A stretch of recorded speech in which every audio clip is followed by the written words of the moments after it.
everyone, it's Ksenia, welcome back. So yeah, I read another book after which I've cried, and you know what? I think I'll just stop reading said books for a while because I can't handle it. So I'm going to talk about Tell the Wolves I'm Home by Carol Brandt. And this book, I loved it so much. It's such an incredible book. It's very rich in metaphors, in symbols, like all the stuff that I really enjoy. And one of the symbols is the teapot. It's actually in the novel, it's a Russian teapot with dancing bears, and it's blue. So if you can see, I have my earrings, which are blue teapots, and I just thought it was so amazing that I have them. And honestly, I just look at my earrings and I feel sad again because I just love this book so much. And I can't read it anymore because it's finished. What do I do with my life now? It's finished. So the book is set in New York in the 80s, and another thing is that this book here actually is from New York, and I've never been there. Unfortunately, I really want to, but I haven't been there yet, and my husband went there a few months ago, and naturally I told him to bring me a book from New York because, you know, that's what you do.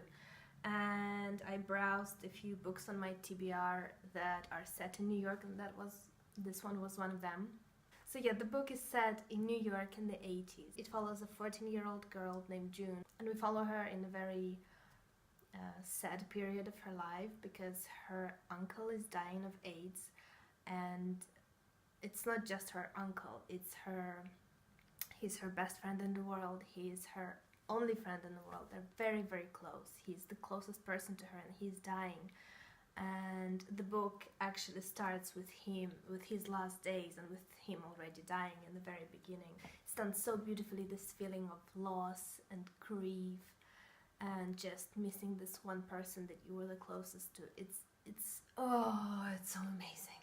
And she gets a note from her uncle's partner, Toby, who asks her to meet because, as he says, you're the only person who misses Finn as much as I do. And this is a story of these two people becoming very unlikely friends and getting to know each other, and June getting to know her uncle Finn through Toby. And June is such an incredible character. She's 14, and that might make you think that this is a young adult book for teenagers, and I guess it is. I'm not sure how it was marketed, but the thing is that I'm sure everyone can enjoy this book. It's so universal. The themes are so universal. The feelings that she has, it's so much more than just coming of age story or a love story or a story of grief. It's just, there's so much in here.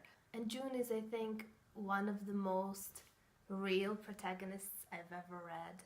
And I don't know, maybe she just reminded me of myself when I was around her age. Maybe that's why she feels so real to me. But sometimes I would read her thoughts and it's like I'm reading my old diaries or something. And she's such a flawed character, and she learns a lot throughout the book, and it's just such a joy to see how she evolves and grows. It's wonderful. So yeah, three main characters are, I guess, June, her uncle Finn, and Finn's partner Toby.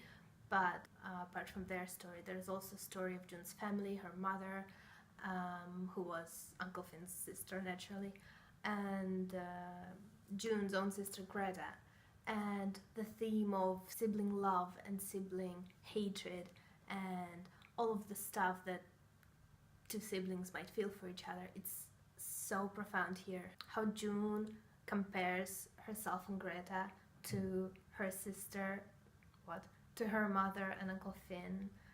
And of course there's this topic of AIDS, and this is set in the 80s where AIDS was like the scariest word and no one knows anything and people were just dying and no one had no idea what's happening. And of course there was a lot of negative views towards gay men, towards how they were seen promiscuous and reckless and careless, and how they were blamed for dying. And yeah, I feel like the world has changed quite a lot in the last 30 years. But, well, Western world has changed a lot, but I come from Russia and it's still a very touchy topic over there.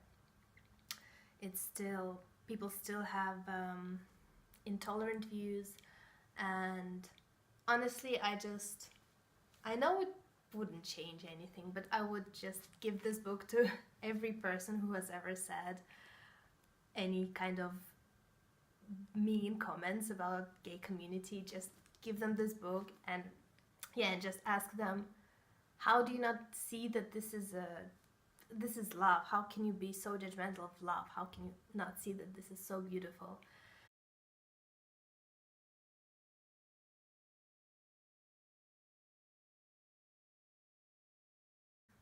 I'm mentally exhausted by just talking about it. So yeah, I'm gonna be talking about events of the book from now on and things that are happening. So don't watch if you don't want to know what's happening, if you haven't read it. And if you haven't read it, just read it. Just go away and read this book. Seriously. I love it so much. So one of the themes of the book is wrong love. And this is something that really resonated with me. So yeah, basically there is Finn and Toby, and in a way they have a wrong kind of love, and that's how Toby calls it. But another kind of wrong love is what June feels for Finn, for her uncle. And she tells a lot about how she loves him, she loves him, she loves him. She says it so many times. And I think in the beginning of the book, she says that after he gave her a kiss on the head, she lay in bed that night thinking, what if he had kissed her on the lips? And she admits it with such honesty, and she's so embarrassed. And she says, I know it's horrible, I know it's gross, but I want to tell you the truth. And I just love June for how honest she is and how she admits those feelings. That's this kind of wrong and embarrassing love that June feels for Finn and Toby feels for Finn, and it overwhelms the book. It's everywhere, and I really love how this topic is explored here.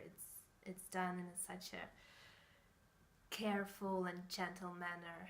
Basically, this whole book is the development of friendship between June and Toby, and how they get together through their love for Finn. After Finn's death, they find each other and they become the unlikeliest of friends, which is one of my favorite tropes. And they realize that they have this ghost of a relationship. I just love it so much. For example, when June was little, she was playing with some stuff in the apartment which she found out later on belonged to Toby.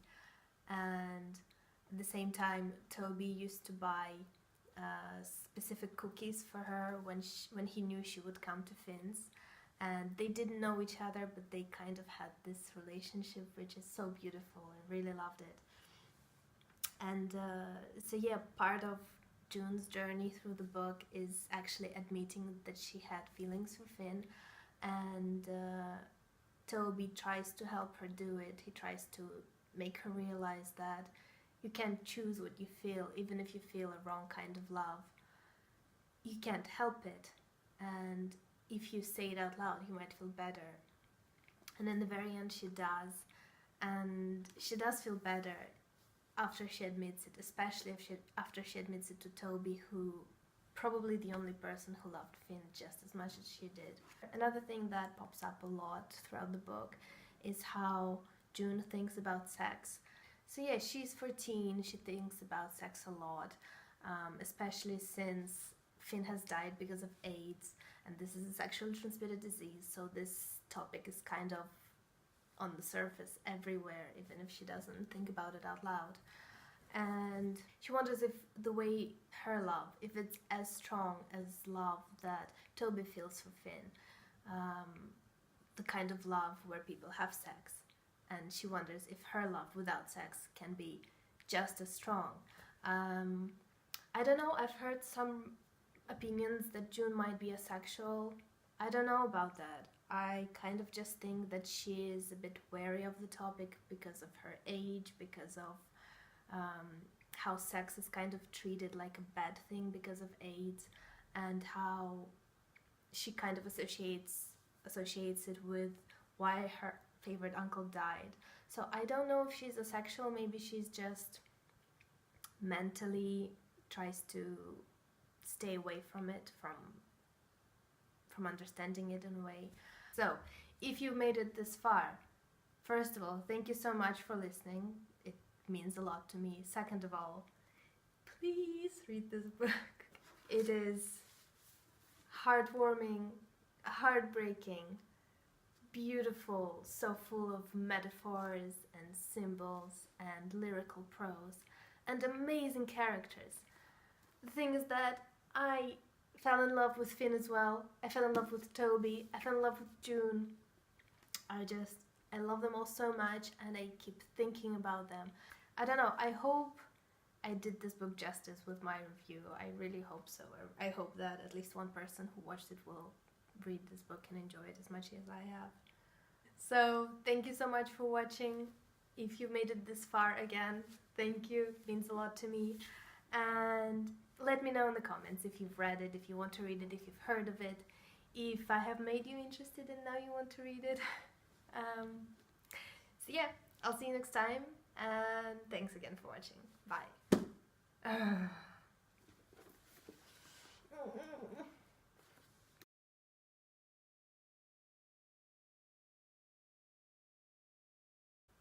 Toby was warm and kind, and in a strange way, almost familiar, and sad, just like me. You think I don't know about wrong love, June? You think I don't understand embarrassing love? I know all about love that's too big to stay in a tiny bucket, splashing all over the place in the most embarrassing way possible.